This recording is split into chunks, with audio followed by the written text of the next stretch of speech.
Well, hello, my beautiful abundant healers. How are you today? If you don't know me, my name is Brianna McWilliam. I'm an author, educator, Reiki practitioner, and creative arts therapist.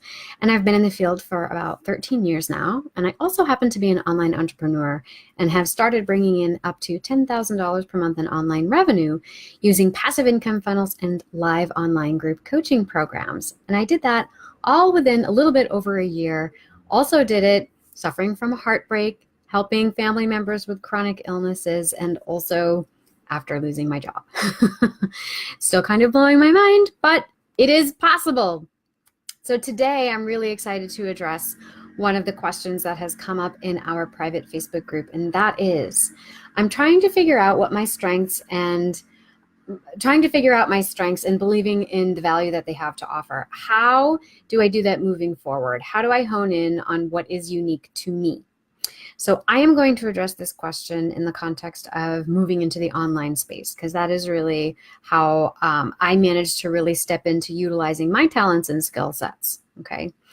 So to my mind, there's really 4 steps to cultivating your talents and your skill sets online. And that is experience, passion, resources, and profitability. Now, all 4 of these things are really guided and influenced by 2 dimensions, and that is both the inner world and the outer world. You might think of it as the liberating current and the manifesting current, whatever language or vernacular works for you, okay? Now, when it comes to experience, number 1, when it comes to experience, we can't always control our conditions, but we can control our responses to our conditions. So our experiences tend to inform much of who we are, what we want, and what we're willing to do in order to get what we want. So for example, when we're young and maybe we're first starting out in our careers, we view experience as kind of a way to earn our keep, right? To prove ourselves in the field that we've chosen. And we tend to believe that we have to take these kind of stepping stone jobs to earn our place in the food chain. And so we tend to suffer these qualitatively poor inner experiences because we think it's necessary to earn these more positive external conditions that we want to accomplish, right? And why do we want to accomplish those things? Well, because we think that the ends justifies the means. Anything that we want as a result of our experience, we typically desire because we think that that's going to ultimately make us feel better, right? That our inner experiences will be improved. See how a little bit backwards that is? If I just make myself suffer for 10 years, then at the end of 10 years, I will have earned the right to not suffer, right? But the problem is, if you've been suffering for 10 years, you're only ever going to attract more things that make you suffer. You're not rewarded for struggle at the end of a 10, 20-year career. You're not rewarded for that.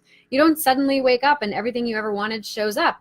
You have to honor what you want from the get-go and then follow that as a form of inspiration. Okay, so to really hone in on what it is that you want, really, that your external experiences, they can't really improve until you do that, okay?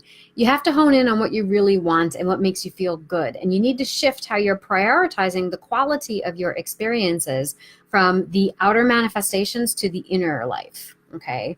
So this is not to say that if you have sacrificed the quality of your emotional life for the sake of accomplishing some kind of external reward in your career or whatever, what have you, that hasn't been useful. Because when deciding to hone in on your skill sets, particularly if you have a goal of organizing them into a sellable online course or coaching, online live group coaching program, so that you can start generating some passive income and or reach a broader audience, your experience, and even those experiences that you have had that were difficult, is truly what's going to allow you to identify both who you actually want to reach and who you don't, right? Experience always is going to inform what you want to do. It actually facilitates discernment, okay? And if you're going to move into the online space, even if you're not moving into the online space, even if you're just trying to be successful in your practice, you need discernment, okay? Now, maybe you have a lot of experience working with one population. And however, maybe the lesson was that you definitely don't want to work with that population anymore, right? Useful information, okay? In that case, the challenge will be not to get locked into the idea that you must continue working with this population only because you always have, right? Rather, in that instance, the challenge is to kind of examine the contrast, or what I'm going to refer to as the conflict that you felt in that context, and witnessing how that's going to inform perhaps a more aligned path for you now, one that is more deeply resonant with your soul purpose, right? What gives you a sense of meaning in your work. Now, on the other hand, maybe you have been working with a population that you love and you've been doing it for years. And this really is your life's passion and purpose, because your breadth of experience has led you down this path. And that's great. In that instance, then all of that experience can now be made into bang up marketing copy, and you can start to organize that into a curriculum that will sing straight to the hearts of your soul clients, right?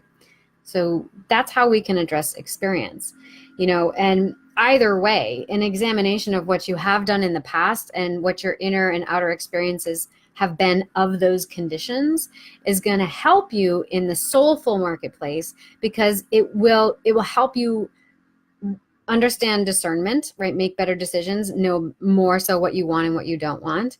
And then it will also help you better identify what is resonant with your inner being.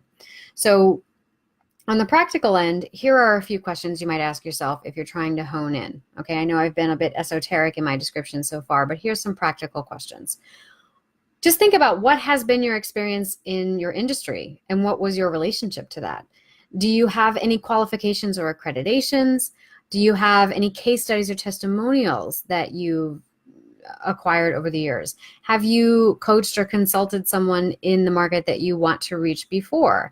Have you ever published content, blogs, podcasts, YouTube videos, publications, or delivered presentations to a live audience? Maybe that could be webinar, Facebook Live, or workshops, could be conferences, retreats, things like that.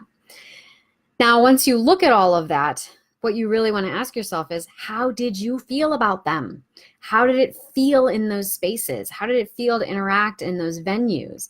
And whatever felt the best, whatever felt the most resonant for you, your experience is going to inform that.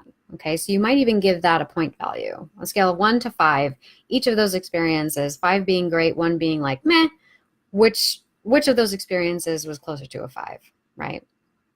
All right, so let's talk about number 2, and that's passion. So when it comes to passion, we can be inspired by what we witness and what we externally experience or take in, right? But we actually qualify the sense of being inspired as something that is stimulated internally, right? So I kind of like to think of this as the difference between inspiration and motivation. So to my mind, passion really comes from taking inspired action, okay? And I believe that motivation tends to be more fear-based, and it's sourced from external conditions. So motivation requires some effort to summon, right? I have to summon the motivation for that. Whereas if you're feeling inspired, you can't be held back. And if you do try to hold yourself back, then you kind of become sort of miserable with yourself, and you typically end up having panic attacks. Inspiration can't be stopped. That's an internal momentum that just keeps rolling forward. When we don't know what inspires us, when we're out of touch with what it is that we really want, it's because you're relying too much on your external conditions and this notion of motivation to direct you. You just got to release the reins and let that momentum start to roll forward. Okay.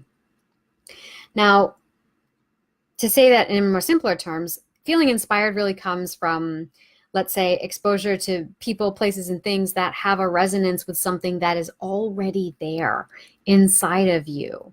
It didn't come from them. They simply said something that a part of you perked up and was like, yes, I've been saying that all along, right? And now your ego mind's willing to listen because someone else said it outside of you, right?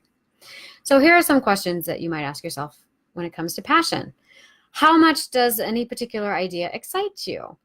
If you were to wake up in the morning and choose an idea that drives you the most, which one would it be?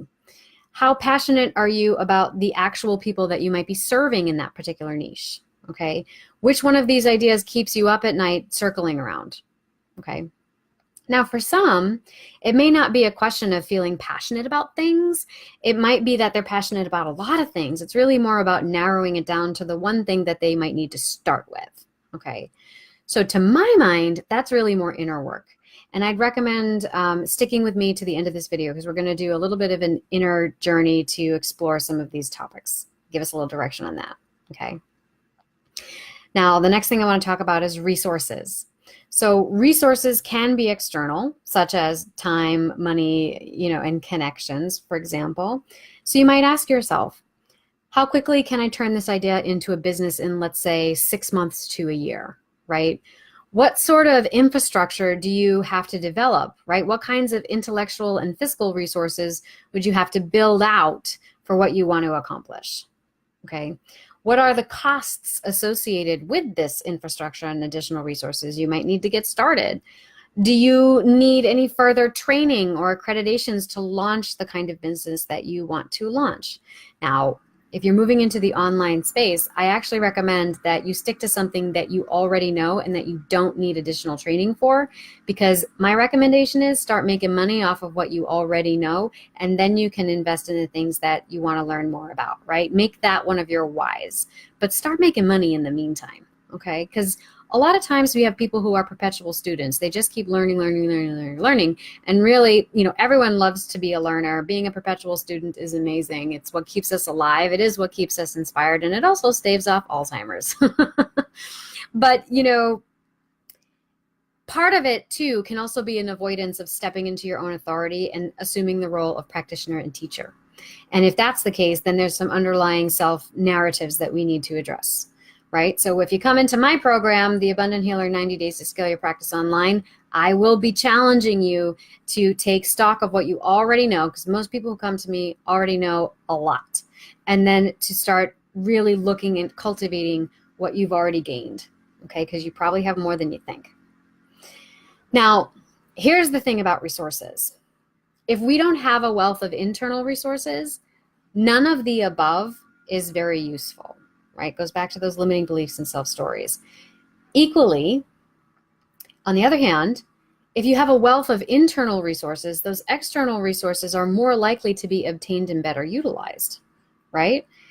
I mean, really, resources just goes back to mindset. You can have all the money and connections in the world, but if you don't have any experience, passion, or internal resources to draw from, and or you have limiting beliefs that shoot you down the minute you try to take a step forward in any direction, you're not going to have what it takes to fail forward, right? And then get back up and try again. That's what they call failing forward, right? Because that's the only way that you ultimately become more skilled at what it is you want to do. And it's also how you become increasingly clear on whatever it is you actually want to do, right? Additionally, most people connect to failure. Most people connect to your struggles. Most people connect to falling down and getting back up again, as opposed to like, yeah, I just won every game. Not much story there, right? Okay, now the last one is profitability. So with profitability, it's probably the easiest to understand this in its external manifestation. So in other words, how much money do you want to make? Now, how many clients do you want to bring in? How do you want your practice to expand into new spaces and niches and maybe even physical places, right? So in that case, questions you think about are, well, depending on what ideas you have and what skill sets and knowledge base you have, what price point could you realistically charge in that industry, right? If you want to sell toilet paper and you go into the grocery store and you're like, you know what, I've got the best toilet paper on the planet. I've got high-end, grade A quality cotton toilet paper, and I'm going to sell it for $5,000 a roll. And you're trying to sell this standing next to the Charmin that costs $5.99 on the shelf. That's not a great business idea, right? It doesn't matter how informed by spirit it might be. Although you never know. So you want to think about what on, there is the external space that we have to work with, right? So you want to think about what can you realistically charge in that industry? How affordable is your program and your service for your ideal client? I had a consultation session with a potential student of the Abundant Healer program yesterday, and we were talking about audiences, right? And so you want to think about your voice and who you're trying to reach. So if she was talking about she's going to work with refugees, and we're talking about if that's the work that you're passionate about, now you got to think about, so who do you market to then through this medium, right? And it probably wouldn't be the refugees, but it might be to the helpers, right? It might be to the clinicians and the healers and the helpers that want to work with that population. So you want to start thinking about that. And that's where it comes to working with narrowing down your ideal client can help you when you start to think about how well can I implement this idea, okay? You also want to think about what are your costs in terms of time, money, and the money it would take to fulfill this service and or program for someone. You also want to think about what sort of margins you're making in terms of profit. So sometimes people are surprised by this, but usually you can only expect to make about a 40 to 50% profit margin, which means that 40 to 50% of what you make goes back into the business. Okay, so I shared these figures with my in the mastermind forum for the Abundant Healer program today. Typically I make between, let's say, 7 to 10 grand a month in online revenue. And I spend about 2,000 of that in paid advertising, and I spend 1,000 of that, I pay that to my Facebook ads guy who manages them. So that's not including the expenses for the upkeep of everything else. Now, I don't mean to scare you with those numbers. I have 3 employees, and my goal is to really build out and scale over the next 3 years. But I got this far within 1 year, a little bit over a year. I started the school in 2016. I was playing around with continuing ed. The most I made in that first year was probably, I would say, like at one point I brought in $1,500 a month. And then once I started taking business coaching, and all of this is where a lot of this advice is coming from, once I invested in myself and in my business, and I spent, a good chunk of change on a real business coaching program that was a little over 1 year ago. I mean, look at the difference. I was bringing in at most $1,000 to maybe $1,500 a month the first year of doing this. I'm only in my second year of doing online marketing, and I'm making 10 grand a month. Up to 10 grand a month on average. So, you got to think about the investment. You cannot expect to have certain gains if you're not willing to invest in it. Let's compare it to therapists. Therapists, when they decide they're going to be therapists, they know that they need supervision, and they know that they need therapy in order to practice ethically. And they're willing to spend money on that. You need to have the same mentality when it comes to the business end of your practice. You need to have a business coach. I do. I have a business coach I see once a month. And I recommend that you have some form of peer supervision. In the business realms, they refer to them as masterminds, mastermind groups. So I belong to a mastermind group, and I have my monthly business coaching. Okay. And I'm also a therapist. So I also have, group supervision, and I have a psychoanalyst. It takes a village. It takes a village. All right. So when thinking about profitability, I just want to add something to that as well.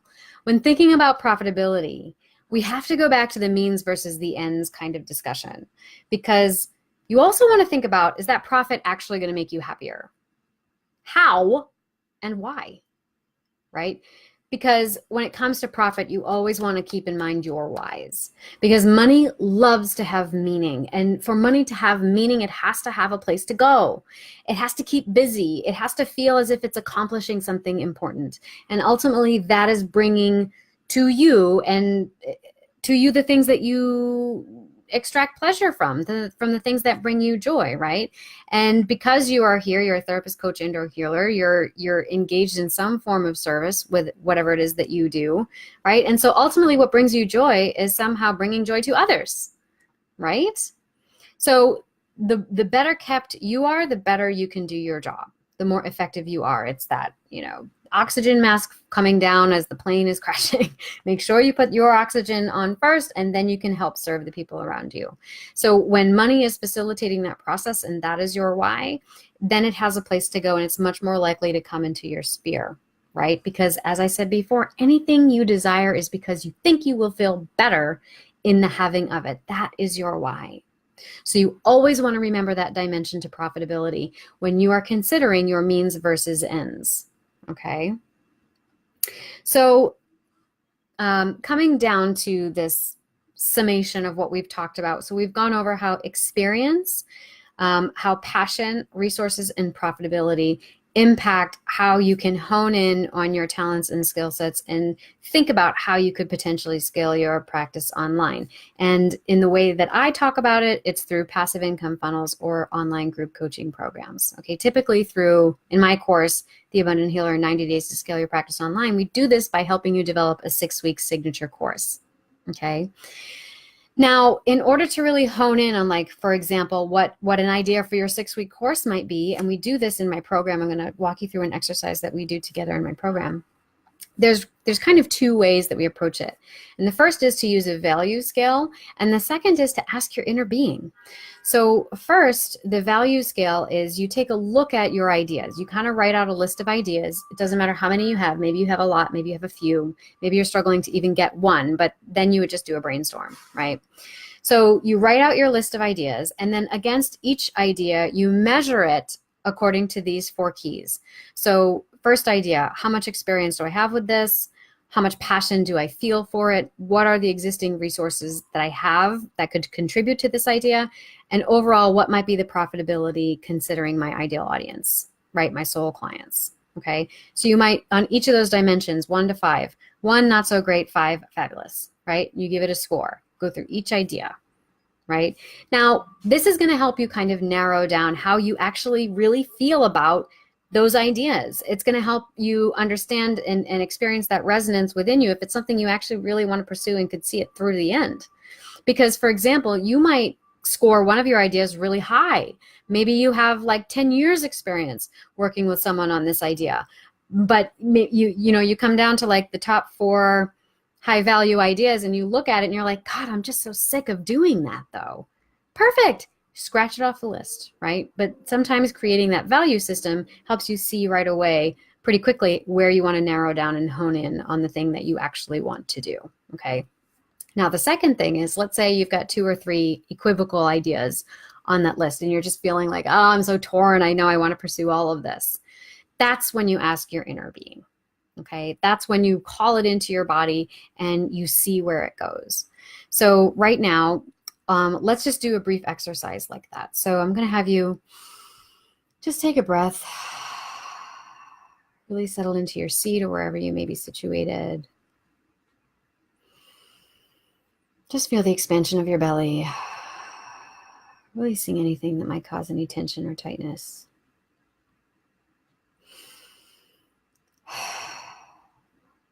And I'd ask you to call to mind the ideas that may be floating around in your head right now. And we're going to try to simplify the process. So maybe you have 5 ideas, but right now you're just going to pick the first 2. And I invite you to call them into your mind's eye. You might even project them on a screen like you're in a movie theater. And then I invite you to hit play. And you're just going to watch what happens to these ideas as they assume some sense of vitality in your inner space.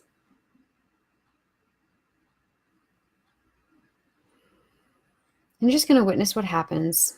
Typically right away, you'll have a sense of something. But if it still feels foggy, I invite you to call upon one of these ideas and ask it to sink down into your chest and into your heart space. And I want you to witness how it goes there and what it does when it goes there, how it feels in your body. If it feels large and expansive, then you may be onto something. If it kind of feels heavy and it just drops down further into your body, or it drops down into the ground or into the earth or to the floor, just kind of moves through you, it's not the right one, at least not right now. Now, when I do this, when I call something into my heart space, and it is a good idea for me, instantly I get the image of an abundant and lush garden starts growing around it. And for me, that's how I know it's the right direction to go. If it's not the right direction, it gets heavy and it drops out. I don't necessarily abandon it. It's just not what's intended to be right now.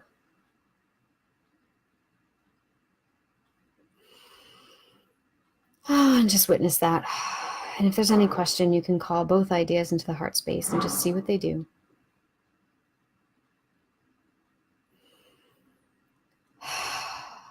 And breathe it in. Taking in that witnessing almost as if it is a fragrance, letting it sink in through the lungs into your bloodstream. Just allowing it to become body knowledge, cell memory.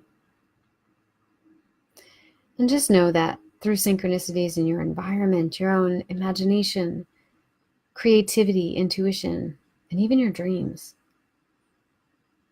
the unfoldment of this idea will rise to your conscious awareness, and you will know what to do. And so we are going to release this practice. 5, 4, 3, 2, 1. And so that is one way to access your inner being and get a sense of what ideas are really intended for you, at least to take action on now. You can always come back to it because it may be that it's just not time for that right now. Another trick that I tend to use is I will ask a question with my right hand. I will write it down, ask a question with my right hand. And with the left, I will respond because my right is dominant, my left is non-dominant. If you're reversed, then I recommend you do the reverse. So you write a question with your dominant hand and you answer with your non-dominant hand, and you just allow that inner part of you to respond. You could even do that after a visualization like that. And just remain open to what you receive. It might be the idea that you didn't even realize was really the direction to go in, but I would allow you to remain open and receptive to sometimes taking a direction that you might not have expected, right? Okay, so I hope that you've enjoyed this discussion of the 4 things that you want to pay attention to while cultivating your talents and your skill sets online. And if you are interested in learning more about how I apply these kinds of practices to honing in on my skill sets, in particular, how I did it to start generating passive income as well as running live online group coaching programs, you can check out my program, The Abundant Healer 90 Days to Scale Your Practice Online. There's a link to that in the caption of this video. And so this program really includes the exact steps that I took to start bringing in up to 10K per month and making online revenue as a therapist, coach, and healer. And so the program is really intended to be a one-stop shop, and it kind of takes you through what I call the leaping, landing, and thriving phases of your business. Even if you have no experience in online marketing, online technologies, have never written a course, or even made $1 online. And this is all without having to overspend on gurus or piecemealing a bunch of different programs together. Okay. And so this program is really intended to have you attracting into your practice the clients and the cash flow that you want, all while remaining true to your sense of spiritual sovereignty and alignment with your inner being. So I hope you'll check it out. I know you'll be glad you did, and I would love to hear your comments and feedback in the thread below.